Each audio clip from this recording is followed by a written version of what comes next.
자, 오늘 우리 말씀은 창세기 26장부터 28장까지입니다.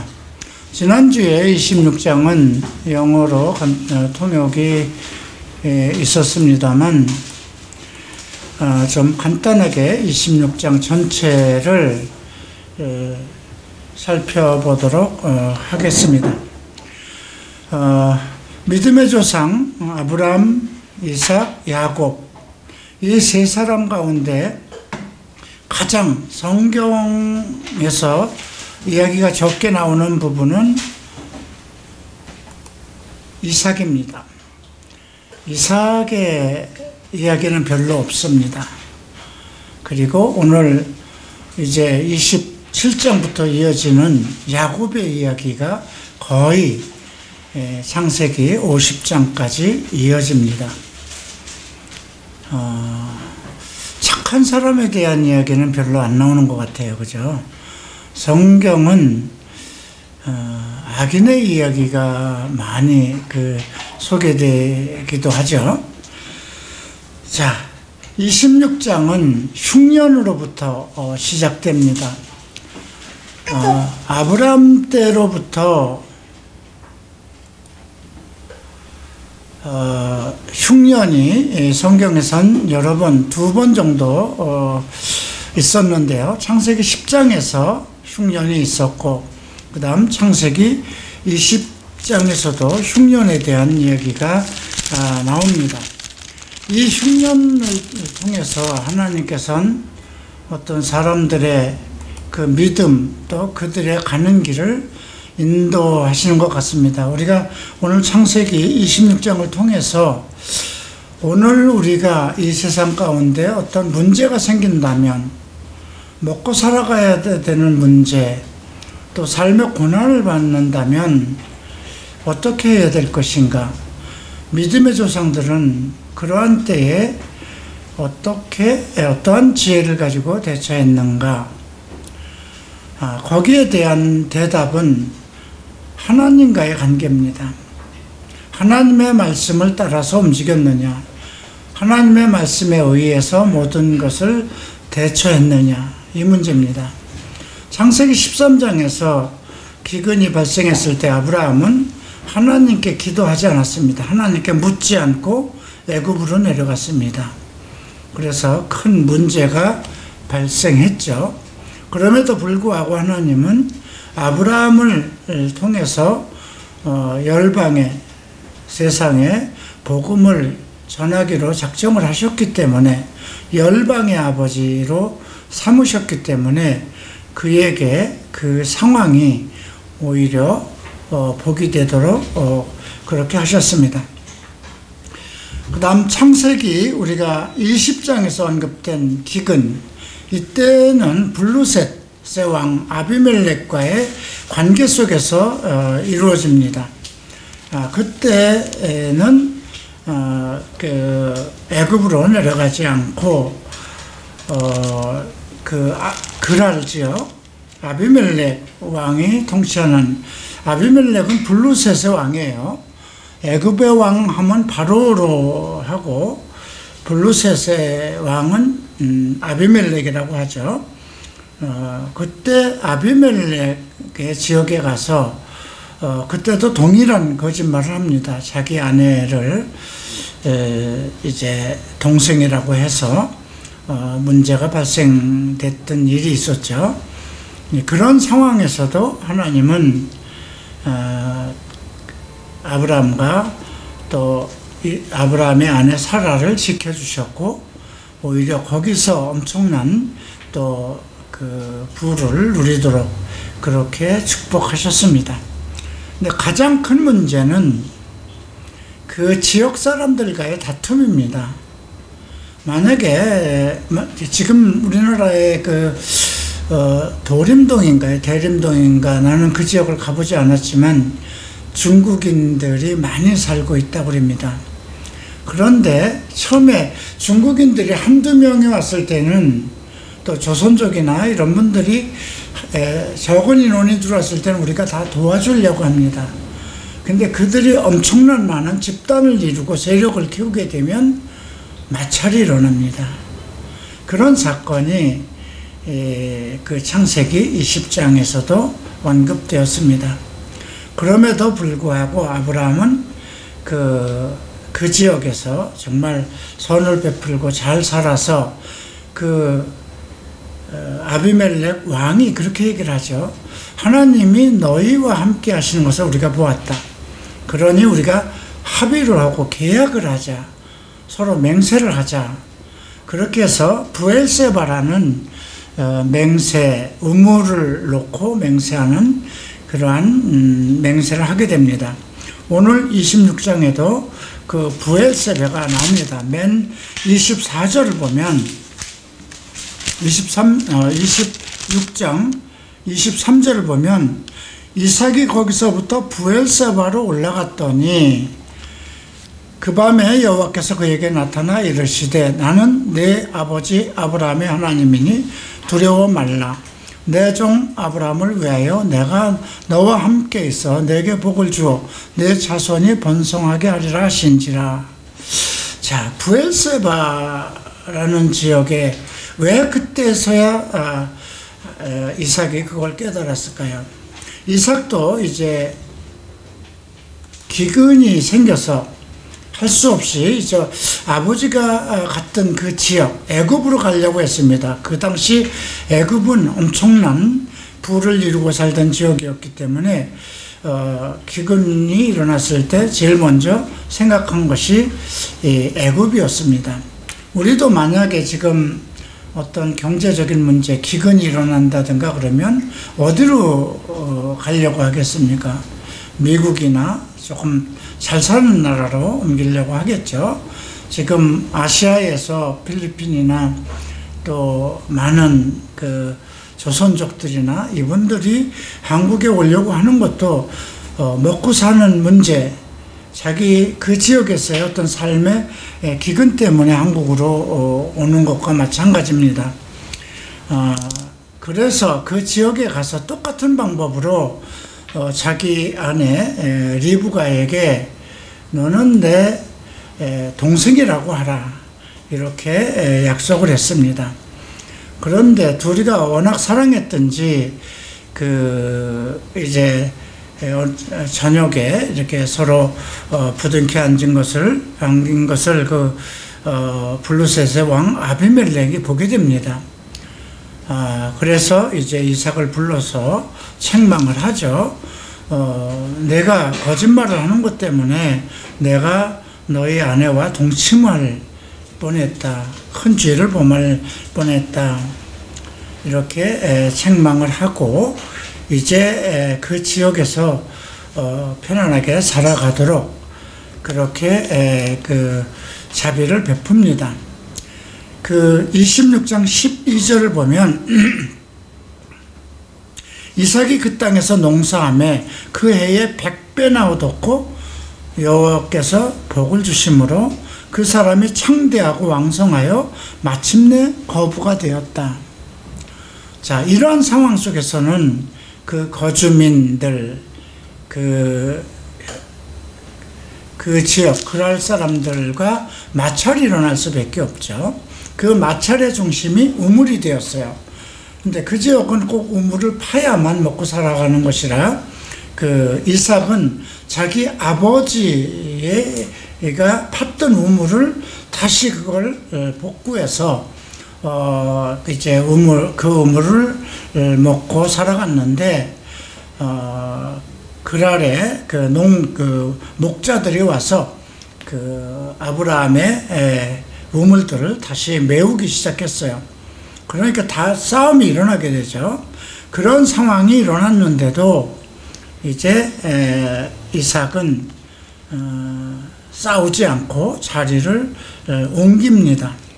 그때 이제 그 그랄 왕 아비멜렉이 얘기를 합니다. 너는 이제 여기를 떠나라. 그 왕이 명령을 하는 거죠. 더 이상 우리 지역에서 마찰 일으키지 말고 떠나라 이렇게 이야기를 합니다. 그런데도 이삭은 떠나지 않고 그 지역으로 자꾸 골짜기로 작은 곳으로 이렇게 옮겨갑니다. 싸움이 일어나지 않을 지역으로 옮기게 됩니다. 이삭이 옮기지 않는 것은 또 그랄 지역을 떠나지 않는 것은 하나님께서 어떤 명령이 없었던 것이죠. 그래서 다툴 때마다 이제 또 그 우물을 파기 시작했는데, 처음에는 그 아버지가 팠던 이름대로 그 우물 이름을 그대로 불렀습니다.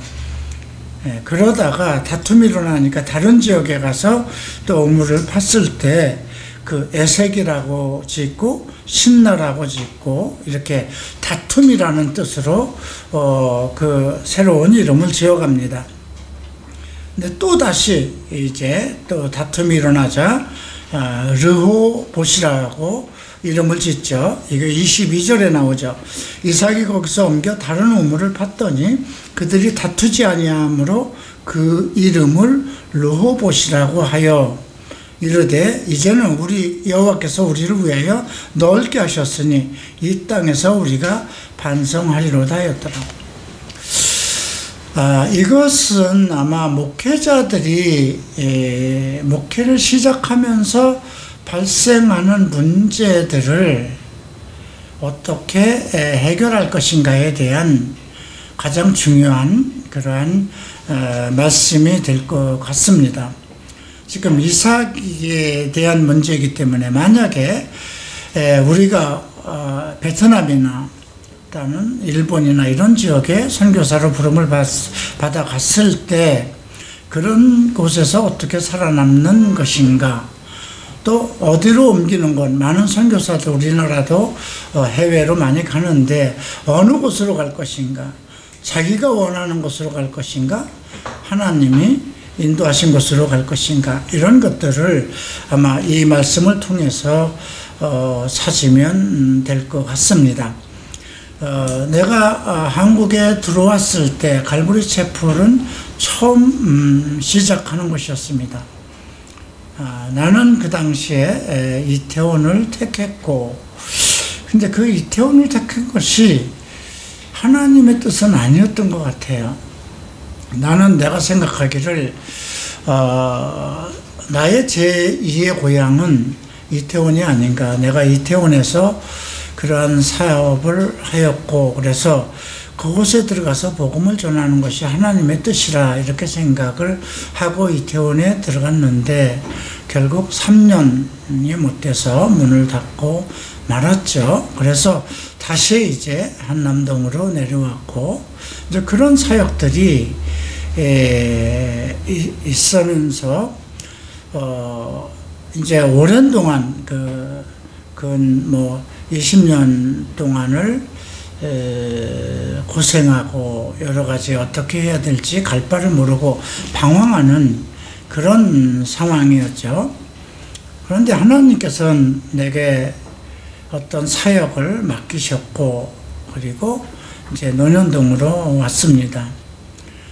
처음 이태원도 그랬고 한남동도 그렇고 작은 곳에서 시작을 했지만 그곳에서 목회가 되지 않았고, 이제 하나님께서 이쪽으로 옮기시면서 우리 교회를 좀 넓혀 주셔서, 근데 그 이삭이 여기서 그날 밤에 부엘사바로 올라갔다는 것이죠.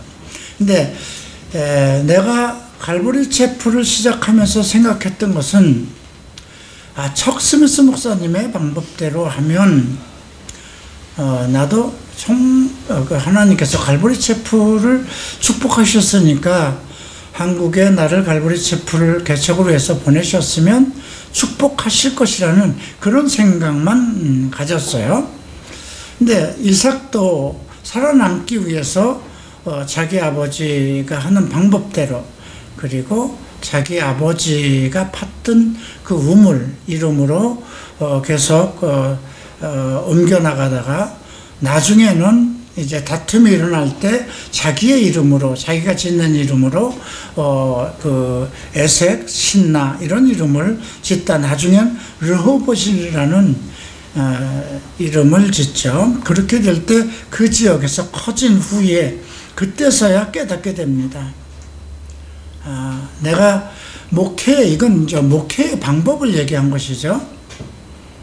나는 뭐 총목사처럼 말씀을 가리키면 될 것이다, 그런 생각을 가지고 이태원에서부터 뭐 한남동까지 그 나름대로 성경 강해를 하기 시작했어요. 근데 그것은 하나님께서 갈보리 촛불에 주신 하나의 축복이기도 하고 목회의 기본적인 방향, 목회 철학이기도 합니다. 그러나 각 사람에게 향하신 하나님의 뜻은 또 다르겠죠. 그래서 이삭이 브엘세바로 올라갔더니 그때 하나님이 나타났다는 그 말은 무엇이냐면, 이삭이 발견한 것은 아브라함이 그 아비멜렉 그 사람들과 다투지 않고 그들에게 선한 하나님의 뜻을 나타냈기 때문에 그 왕이 다투지 않고 그에게 와서 우리가 서로 자손을 위해서 맹세하자 해서 발생된 것이 브엘세바거든요. 근데 이삭의 때는 계속 다툼이 일어났어요. 근데 거기서 발견한 건 무엇일까요? 왜 다툼이 일어났을까? 부자가 되었는데, 재물이 부자가 되면서부터 다툼이 일어난 것이거든요. 아마 그래서 이삭은 그때서야 우리가 이곳에 온 것도 하나님의 뜻이고, 이곳에서도 이방인들의 복음을 위한 그 하나님의 명령, 그죠? 열방을 너희에게 주시겠다는 그 약속이 아브라함에게 있었기 때문에. 근데 이삭에게도 동일한 약속을 했었죠. 우리가 26장 4절을 보면, 내 자손을 하늘의 별과 같이 번성하게 하여 이 모든 땅을 내 자손에게 주리니 내 자손으로 말미암아 천하 만민이 복을 받으리라. 이는 아브라함이 내 말을 순종하고 내 명령과 내 계명과 내 율례와 내 법도를 지켰습니다. 이삭도 사실은 그 천하 만민을 그 이삭을 통해서 천하 만민이 복을 받아라 이렇게 같은 명령을 받은 것이기 때문에 그가 해야 할 일은 거기서 먹고 살아가는 것, 그것을 위해서 우물을 파고 그 사람들과 다퉈야 할 일이 아니라 복음을 위해서 살아가야 되는 것이었거든요.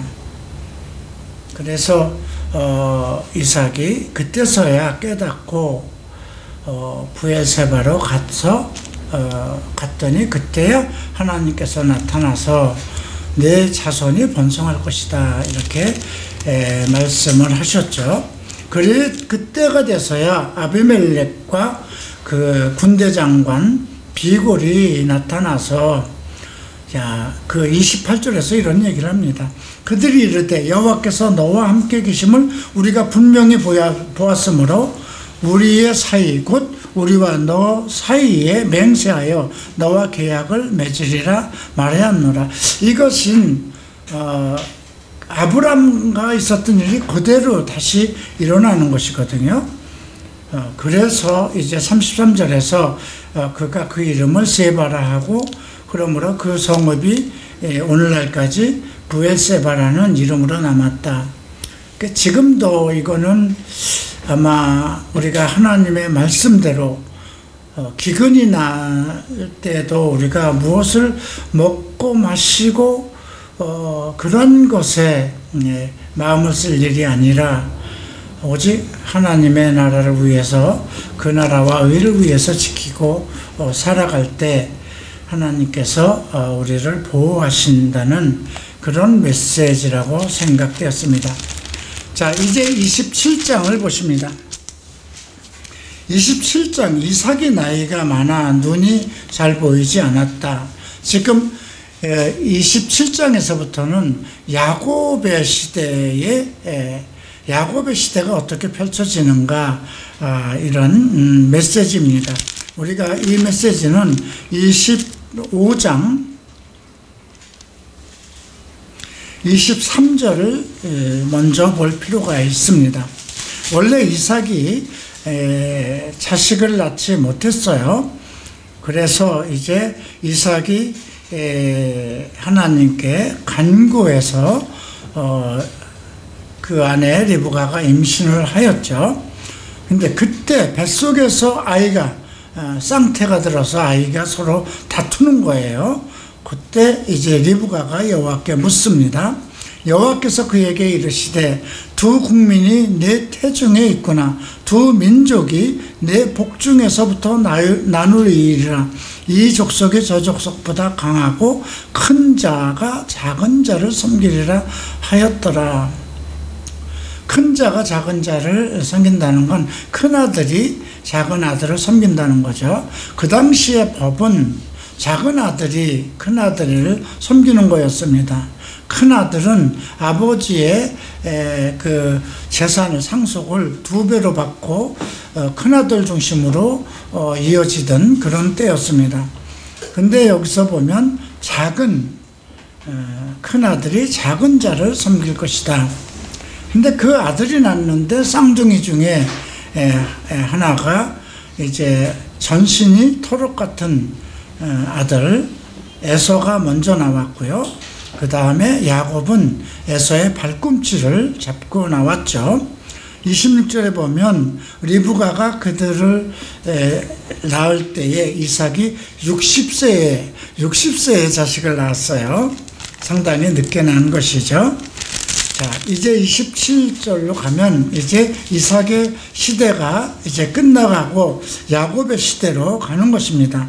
이제 나이가 눈이 어둡고 이제 몸이 약해지고 하니까 내가 이제 이 세상을 떠날 때가 됐구나 하고 자식들에게 상속을 이제 기업을 물려줄 계획을 갖습니다.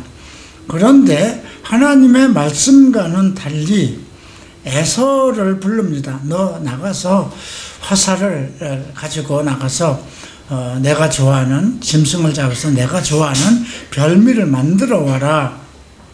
이렇게 얘기를 합니다. 내가 그걸 먹고 너에게 축복하마. 그랬더니 그걸 리브가가 가만히 들었어요. 아마 속으로 이 양반이 뭐 지금 늙어서 망령이 났나. 분명히 내가 뱃속에 있을 때 큰 자가 작은 자를 섬기리라 했는데 왜 큰 자를 불러서 어떤 하나님의 기업을 물려준다고 하는가.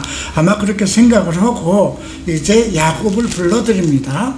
그리고 야곱에게 얘기합니다. 내 아버지가 에서에게 이렇게 얘기를 했는데 사실은 네가 받아야 할 것이다. 그러니 너는 가서 이제 내가 좋은 염소 새끼를 잡아다가 별미를 만들 것이니 그걸 너희 아버지에게 갖다 드려서 그 복을 네가 받아라. 이렇게 얘기를 합니다. 그랬더니 야곱이 얘기를 하죠.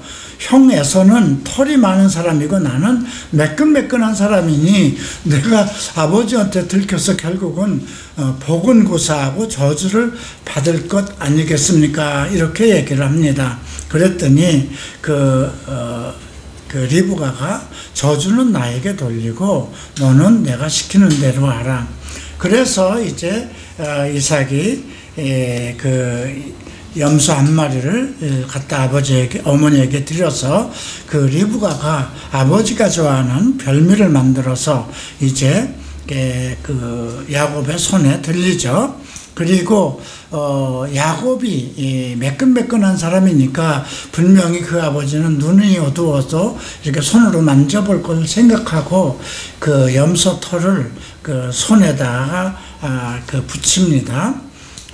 그리고 이제 그 야곱이 결국 아버지한테 가죠. 자, 19절을 봅니다. 야곱이 아버지에게 대답하되 나는 아버지의 맏아들 에서로이다. 거짓말을 하죠. 아버지께서 내게 명하신 대로 내가 하였사오니 원하건대 일어나 앉아서 내가 사냥한 고기를 잡수시고 아버지 마음껏 내게 축복하소서. 이거 완전 거짓말이죠. 그때 이제 이삭이 내 아들아 내가 어찌 이같이 속히 잡았느냐. 그가 이르되 아버지의 하나님 여호와께서 나로 순조롭게 만나게 하셨습니다. 이제 거짓말을 하는데 하나님의 이름까지 끌어들입니다. 참 이런 걸 보면 어떻게 하나님은 이런 사람을 축복하셔서 그 하나님의 나라를 기업을 있게 하셨는지 좀 이해할 수가 없죠. 근데 이삭이 좀 의심스러웠어요. 목소리, 음성은 야곱의 음성인데 손은 어떻게 에서의 손이구나. 이렇게 만져보니까 가까이 와보라. 눈이 어두워서 만져보니까 털이 있어요. 그러니까 이건 에서인데 근데 왜 목소리는 야곱일까 이렇게 얘기를 하고 이제 네가 참 내 아들이냐고 다시 확인을 합니다. 그때 야곱이 맞습니다. 내가 하나님의 아들 에서입니다. 그래서 이제 이삭이 그에게 사냥한 고기를 먹고 이제 내가 너를 축복하겠다 하고 포도주를 또 가져다 마시고 그 야곱에게 이제 입을 맞추고 축복합니다.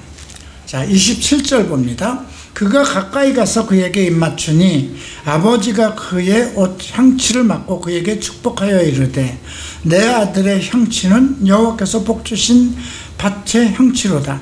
하나님은 하늘의 이슬과 땅의 기름짐이며 풍성한 곡식과 포도주를 내게 주시기를 원하노라.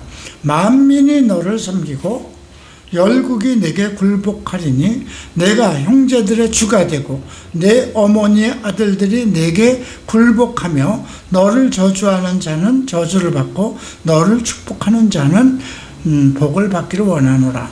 이 축복의 기도는 하나님께서 아브라함에게 하신 것, 또 아브라함이 이삭에게 한 것과 거의 같은 내용입니다. 열국이 내게 굴복할 것이다. 근데 지금 우리가 이스라엘 보면 열국이 굴복하고 있잖아요. 계속 이스라엘은 전쟁 속에 있습니다. 그러면 이 말씀은 이루어지지 않을까요? 아닙니다. 계시록 마지막에서 이 내용이 이루어집니다. 이스라엘은 결국 모든 열국이 이제 대환란 이후에 이스라엘이 전 세계를 지배하게 됩니다. 자, 이삭이 이제 야곱에게 축복하고 이제 그걸 마치는데 이제 에서가 사냥을 하고 돌아옵니다. 31절을 보면 별미를 만들어서 아버지께 가지고 와서 아버지여 일어나서 아들이 사냥한 고기를 잡수고 마음껏 내게 축복하소서. 그때 너는 누구냐 하고 묻습니다. 그랬더니 나는 아버지의 아들 맏아들 에서입니다. 그러니까 이삭이 심히 떨며 이르되 그러면 사냥한 고기를 내게 가져온 자가 누구냐? 내가 오기 전에 내가 다 먹고 그를 위하여 축복하였은즉 그가 반드시 복을 받을 것이로다. 하나님의 이름으로 말한 것은 바뀌지 않는다는 것을 우리가 알 수 있죠. 그랬더니 에서가 아버지의 말을 듣고 소리내어 울며 아버지여 내 아버지여 내게 축복하소서 내게도 그리하소서. 이삭이 가로되 네 아우가 와서 속여 내 복을 빼앗았도다. 에서가 이르되 그의 이름 야곱이라 함이 합당하지 않습니까? 그가 나를 속임이 이것이 두 번째입니다. 전에는 나의 장자의 명분을 빼앗고 이제는 내 복을 빼앗았나이다.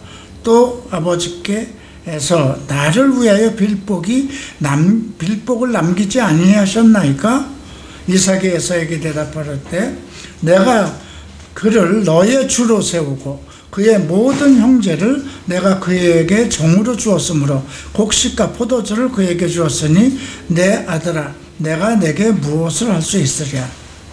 에서가 아버지에게 이르되 내 아버지여 아버지가 빌복이 이 하나뿐입니까? 내 아버지여 내게 축복하소서 내게도 그리하소서 하고 소리를 높여오니 우리가 이거 히브리서 11장을 봅니다. 이 내용이 히브리서에도 언급되고 있어요.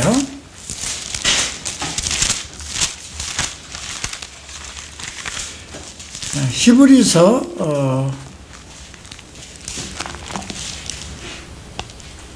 11장 20절을 보죠.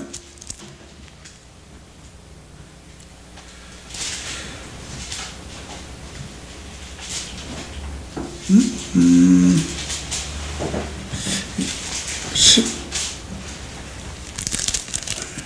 11장이 10절이 12장입니다.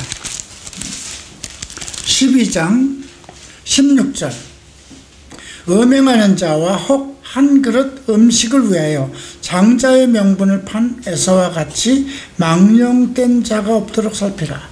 우리에게 주는 경고예요. 여기 보면 음행하는 자와 라고 되어 있어요.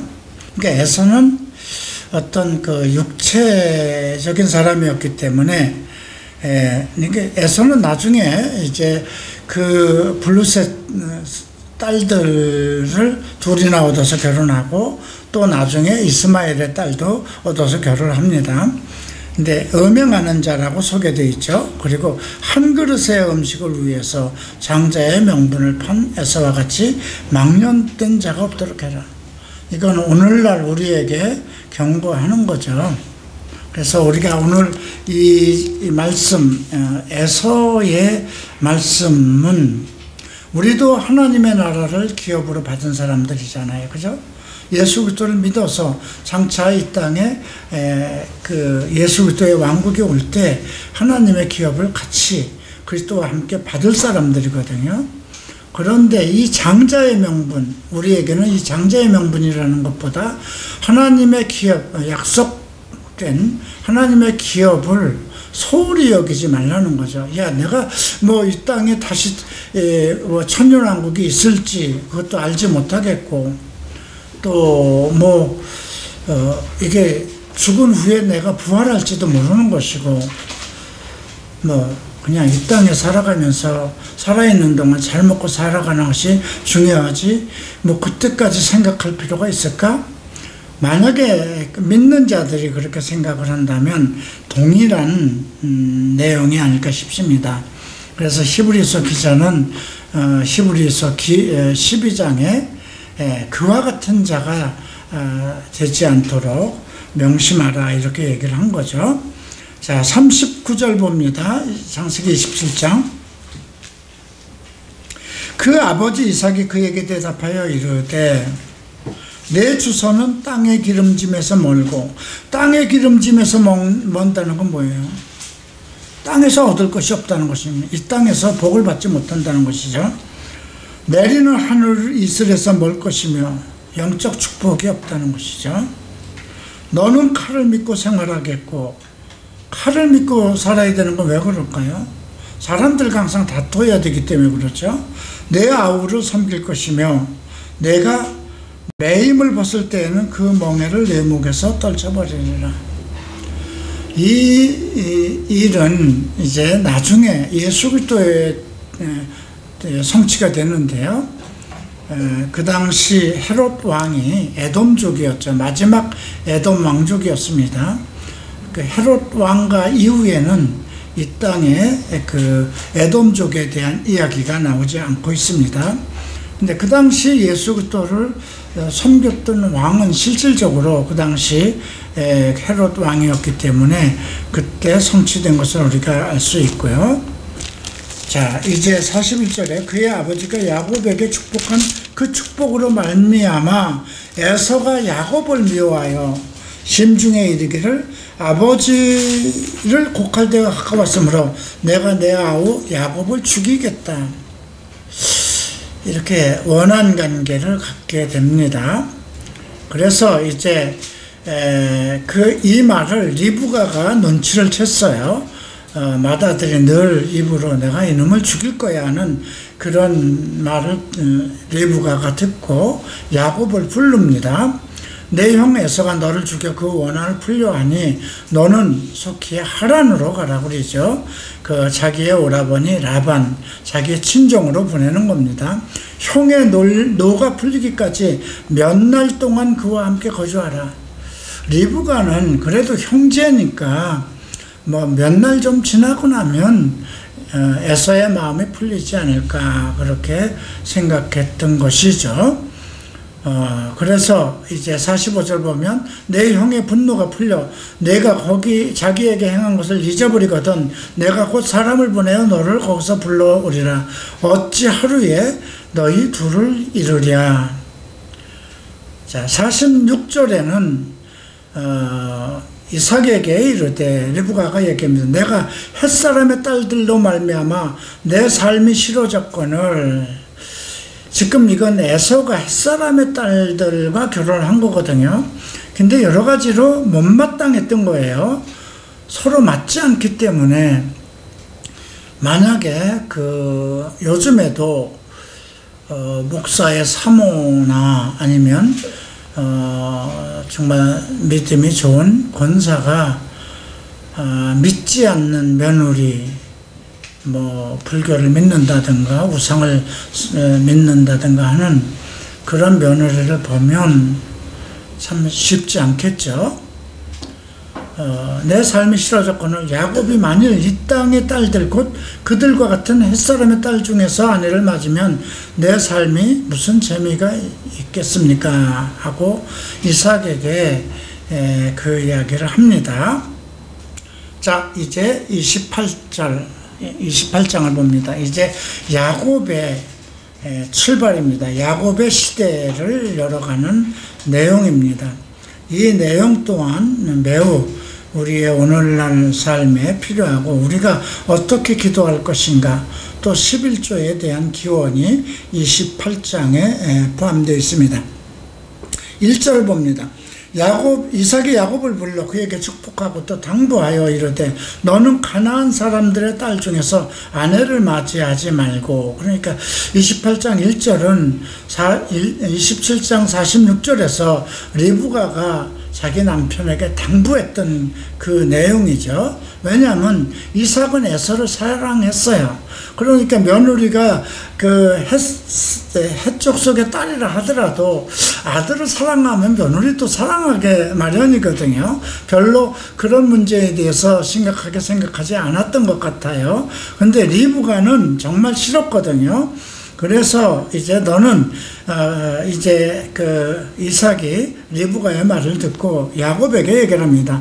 너는 이삭 가나안 사람 딸 중에서 아내를 맞지 말고 일어나 밧담 아람으로 가서 내 외조부 부두엘의 집에 이르러 거기서 내 삼촌 라반의 딸 중에서 아내를 맞으라. 자, 우리가 갈라디아서 에베소서에도 얘기하죠. 너희가 믿지 않는 자와 멍에를 같이 매지 말라. 멍에는 소의 이제 소를 이끌 때 농사 짓고 할 때 풀을 맘대로 먹지 못하게 하기 위해서 소를 부리기 위해서 가축을 부리기 위해서 코에다 꿰는 것을 얘기하는 건데 그 당시에 이런 말이 왜 생겼냐면 이스라엘 백성들이 농사를 질 때 그 소를 부릴 때는 쌍으로 한 겨리를 해서 한 쌍을 이렇게 겨리를 해서 멍에를 씌워서 이끌어 갔거든요. 그래서 바울이 믿지 않는 자와 멍에를 같이 매지 말라, 이 말은 부부의 결혼을 전제로 하고 한 얘기입니다. 요즘은 믿는 사람들도 돈만 있고 자기 눈에만 맞으면 서로 결혼을 하려고 하는데 그걸로 인해서 상당히 큰 문제가 생길 수가 있죠. 우리가 믿지 않는 자와 결혼했을 때 우리 생각에는 내가 아내를 또는 남편을 어떤 방법이라도 내가 예수의 이름을 전해서 믿게 하겠다 하는 그런 각오를 합니다. 근데 이게 영적인 문제라 그렇게 쉽지 않아요. 지금 여러분들 어머니들과 아버지들 이렇게 사이를 봤을 때 믿는 어머니가 아무리 아버지를 설득해도 안 되는 것은 차라리 강아지를 전도하면은 강아지는 끌고 올 수 있어요. 근데 믿지 않는 사람은 그게 안 바뀌어요. 지금 그러한 상황에서 우리가 이 부분은 야곱에게 이삭이 명령한 거죠. 믿지 않는 자와 결혼하지 말라, 이런 명령을 하는 것입니다. 이건 오늘 우리에게도 동일한 말씀으로 받아들일 필요가 있죠.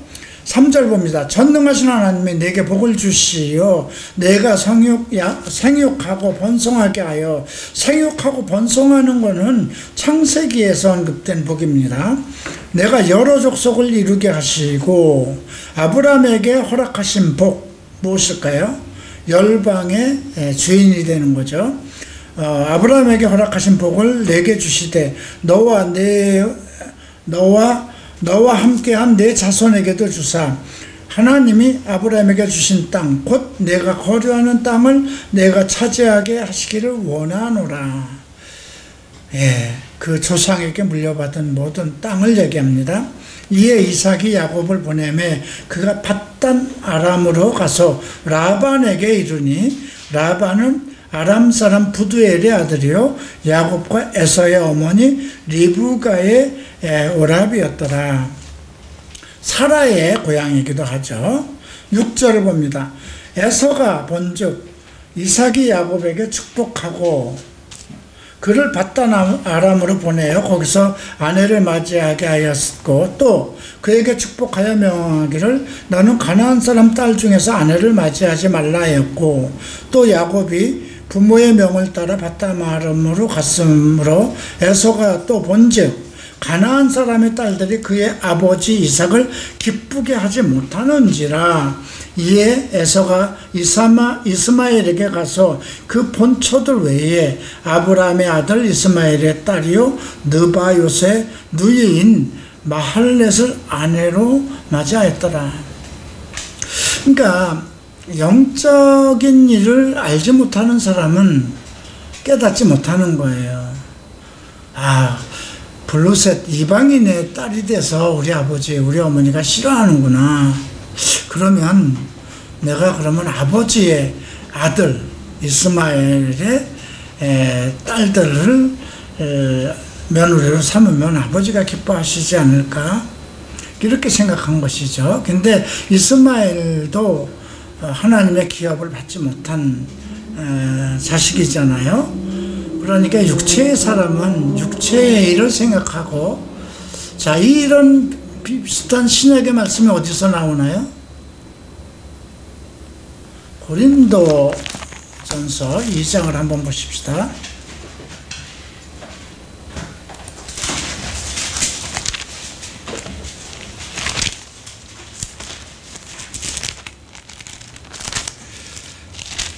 고린도전서 2장을 보면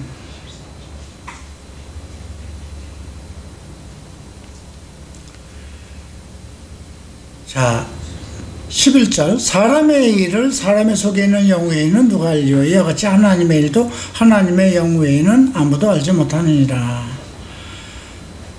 우리가 세상의 영을 받지 아니하고 오직 하나님으로부터 온 영을 받았으니 이는 우리로 하여금 하나님께서 우리에게 은혜로 주신 것을 알게 하려 함이라.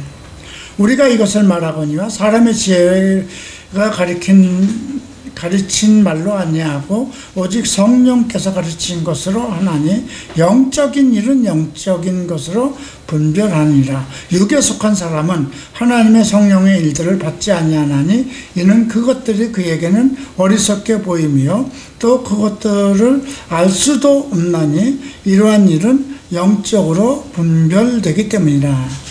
신령한 자는 모든 것을 판단하나 자기는 아무에게도 판단을 받지 아니하리라. 육적인 사람은 성령의 일을 받지 못했기 때문에 아무것도, 모든 것이 어리석게 보인다는 것이죠. 이제 그런 말씀을 우리가 이제 볼 수 있고요. 10절, 28장 10절을 봅니다. 부엘세바에서 떠났어요. 그러니까 야곱이 부엘세바에서 떠났다는 건 이삭의 집이 부엘세바에 있었던 거예요. 그죠? 맹세의 땅. 이제 이삭은 이삭이 아비멜렉과 자손 대대로 맺은 그 맹세의 우물, 그런 곳에서 이제 계속 살고, 야곱이 거기를 떠나 하란으로 가더니 한 곳에 이르러 해가 진지라 거기서 유숙하려고 그곳에 한 돌을 가져다 베개를 삼고 거기 누워 자더니 꿈에 본즉 사다리가 땅 위에 서 있는데 그 꼭대기가 하늘에 닿았고 또 본즉 하나님의 사자들이 그 위에서 오르락내리락 하고. 흥미롭죠? 예, 꿈속에서 일어났던 것입니다. 하나님의 사자들이 오르락내리락 합니다. 또 본즉 여호와께서 그 위에 서서 이르시되 나는 여호와니 내 조부 아브라함의 하나님이요 이삭의 하나님이라. 내가 누워있는 땅을 내가 너와 내 자손에게 주리니 내 자손이 땅에 티끌같이 되어 내가 서쪽과 동쪽과 북쪽과 남쪽으로 퍼져나갈지며 땅의 모든 족속이 너와 내 자손으로 말미암아 복을 받으리라. 동일한 말씀입니다. 아브라함에게 주신 말씀, 이삭에게 주신 약속이 동일하게 야곱에게도 주어집니다. 15절 내가 너와 함께 있어 내가 어디로 가든지 너를 지키며 너를 이끌어 이 땅으로 돌아오게 할지라. 다시 이 땅으로 온다는 거 부엘세바예요. 나중에 이제 35장에서 야곱이 부엘세바로 다시 갑니다. 내가 내게 허락한 것을 다 이루기까지 너를 떠나지 아니하리라. 어디를 가든지 지키실 것, 그 다음에 다시 돌아오게 할 것, 그 다음에 내게 허락한 것을 다 이루기까지 너를 떠나지 아니하리라. 자, 이런 하나님의 약속을 받았으면 참 이런 사람은 참 복받은 사람이죠.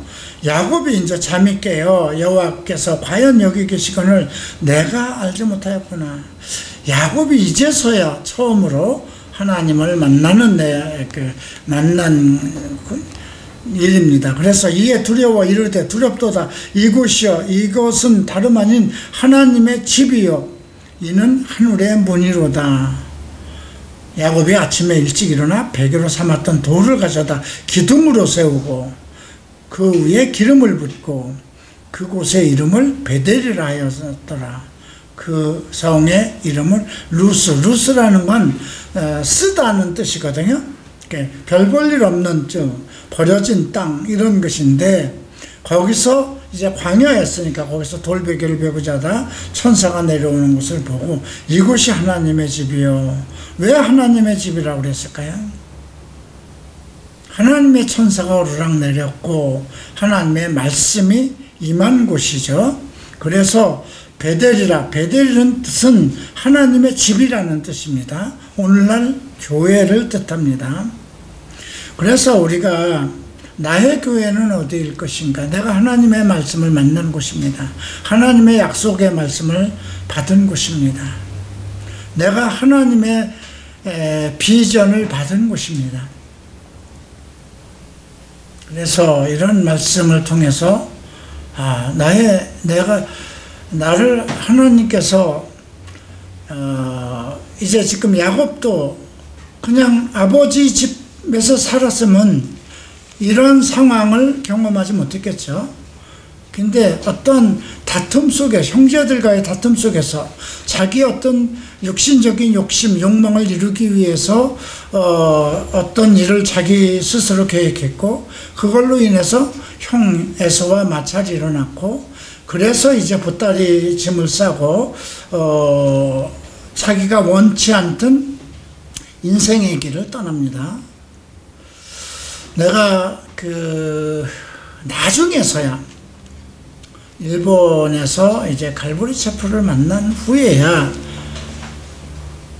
이것이 나의 이야기이기도 하구나. 나는 한국을 떠나고 싶지 않았고 또 일본의 어떤 특별한 사명을 가지고 간 것도 아니고, 정말 그 어떤 상황 속에서 피해서 한국에서 도망가서 일본에 갔는데, 일본에서 이제 교회를 다니다 또 방법이 없어서 신학을 하다 이제 호라이즌 히라노고이치 목사를 만나고, 그리고 거기서 이제 히라노고이치 목사님 설교를 통해서 쭉 테이프를 듣다가 이것이 내 이야기구나. 정말 내가 나를 돌아봤을 때, 나는 정말 야곱 같은 사람이었구나. 욕심적인 욕망, 내 육체의 소욕을 위해서는 무엇이든지 하려고 했던 그런 나의 속성, 그런 걸 보고 이 말씀, 그 베델이라는 이 말씀을 통해서 상당히 깨달은 바가 있었는데요. 자, 여기서 이제 야곱이 서원을 합니다. 자, 어떻게 서원하는가 보십시다. 20절 봅니다. 하나님이 나와 함께 계셔서 내가 가는 이 길에서 나를 지키시고 먹을 떡과 입을 옷을 줘서 내가 편안히 아버지 집으로 돌아가게 하시오면 여호와께서 나의 하나님이 되실 것이요. 자, 이거 보세요. 이 말씀은 지금 20절, 21절은요, 하나님께서 하신 말씀이잖아요. 13절에서. 그죠? 예, 13절, 14절. 너와 함께 있어. 내가 어디를 가든지 너를 지키시며, 또, 너를 이끌어 이 땅으로 돌아오게, 그 얘기잖아요. 그죠? 나와 함께 해달라는 것. 근데 함께 하시겠다고 그랬어요. 네. 그리고 내가 가는 길에서 나를 지키신다고 그랬어요. 먹을 것 같다고 옷을 줘서 내가 평안히 아버지의 집으로 돌아오면 그 약속도 하신 거잖아요. 여호와께서 나의 하나님이 되실 것이야. 예수님도 누가복음 11장을 보면 우리에게 기도하는 법을 가르쳐 줬습니다. 수기도문이죠. 너희는 이렇게 기도하라 그랬죠. 또 겟세마네 동산에서도 기도하셨습니다. 내가 어떻게 기도해야 할 것인가, 어떤 기도를 들으시는가, 가장 좋은 방법은 예수님께서 가르쳐 주신 기도대로 하는 것. 그것을 암송하는 것이 아니라 그 말씀을 따라서 우리의 기도가 그 예수님이 기도하신 그 예수님의 철학, 예수님의 어떤 신앙, 믿음의 패턴, 그걸 따라서 기도해야 되는 것이거든요. 지금 야곱도 하나님께서 말씀하신, 약속하신 그것을 붙들고 기도합니다. 그러면 나의 하나님이 되실 것이야. 하나님께서 내게 이렇게 말씀하셨으니까 그 말씀을 지켜주시면 나의 하나님이 될 거라는 거예요. 그리고 내가 기둥으로 세운 이 돌이 하나님의 집이 될 것이요. 베델이라고 했으니까요. 이곳이 하나님의 집이다. 왜? 내 기둥으로 세운 이 돌. 불가능한 거잖아요. 그죠? 왜 이런 기도를 했을까요? 하나님은 그렇게 약속을 했지만 본인은 과연 내가 어떻게 살아남을 것인가. 호련단신 광야를 가면서 이 가는 길에서 짐승도 있을 것이고, 산적들도 있을 것이고, 이방인들을 만날 수도 있는 것인데 내가 어떻게 지킴을 받을 것인가 두려운 것이죠. 그리고 내가 과연 무엇을 먹고 살 것인가도 두렵고, 또 이런 지금 쫓겨난 도망자가 되었는데 다시 아버지 집에 들어와서 아버지의 기업을 물려받는다는 건 불가능한 거예요. 근데 하나님께서 말씀하셨으니까 하나님이 말씀하신 대로 그것을 지켜주시면 이곳은 하나님의 집이 될 것. 내가 세운 이 돌은 하나님이 될 것, 하나님의 집이 될 것이요. 교회가 될 것이라는 거죠. 하나님께서 내게 주신 모든 것의 10분의 1을 반드시 하나님께 드리겠습니다. 하나님께서 주신 것을 10분의 1 드리는 것, 뭐가 어려워요, 그죠? 여기서 내가 버는 것의 10분의 1을 드린다고 그러지 않았어요, 그죠? 아브라함은 자기 것이 없이 보따리 하나 싸들고 간 거잖아요, 그죠? 그래서 앞으로 얻어지는 것, 먹고 살아가고 모든 것은 하나님께서 주실 것이기 때문에 그 중에서 10분의 1은 반드시 하나님께 드리겠습니다. 이게 11조의 기원이 됐어요. 물론 아브라함의 그 창세기 14장에서 멜기세덱을 만나서 이제 그 10분의 1을 드린 그것이 사실 11조의 기원이기도 합니다. 그래서 오늘 26장, 27장, 28장은 야곱의 출발에 있어서 이제 이삭과 야곱의 시대를 열어가면서 펼쳐지는 많은 인생의 고통, 환난 속에서 어떻게 살아남을 것인가, 어떻게 하나님의 기업을 상실치 않고 살아갈 것인가. 지금도 똑같습니다. 우리가 여러분들의 기도가 지금 야곱의 기도처럼 내가 살아가는 모든 길에서 나를 지켜주시고 내게 먹을 것과 입을 것을 주시고, 근데 이게 주기도문에도 똑같아요. 그죠? 악에서 나를 구원하소서, 그런 말씀도 있었고요. 자, 이렇게 해서 오늘 28장까지 마치겠습니다. 다음 주에 이제 29장, 30장, 31장까지 공부하도록 하겠습니다. 질문하겠습니다. 질문은 없을 것 같고요. 기도하겠습니다. 우리 병철 형제가 상당히 많은 것을 썼네요. 자매들을 위해서 내 말을 받아서 썼는데 쉽지 않았을 것 같은데 50몇 개를 적었습니다. 자, 기도합시다. 존귀하신 주님 감사합니다. 오늘 이삭과 또 야곱의 하나님 앞에 부름을 받고 하나님의 나라를 이어가는 그 목회 현장에서 그들이 지켜야 할 하나님으로부터 받은 목회 철학을 살펴봤습니다. 오늘도 이 땅에서 마찬가지입니다.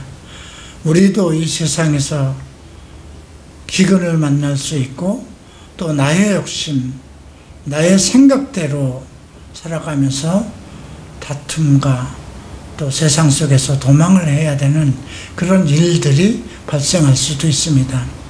이삭은 우리 삶의 모델이 되어야 되고, 또 야곱 같은 우리가 어떻게 다시 하나님께 돌아갈 것인가, 어떻게 하나님의 소망을 가져야 할 것인가에 대한 교훈입니다. 우리의 모든 잘못된 것을 돌이키고 나는 어떻게 살아가야 할 것인가, 또 어떻게 하나님께 돌아가야 될 것인가, 무엇을 소망해야 되는 것인가, 무엇을 기도해야 되는 것인가, 이런 것들을 깨닫는 자들이 되게 하소서. 감사하며 예수 그리스도 이름으로 기도합니다. 마치겠습니다.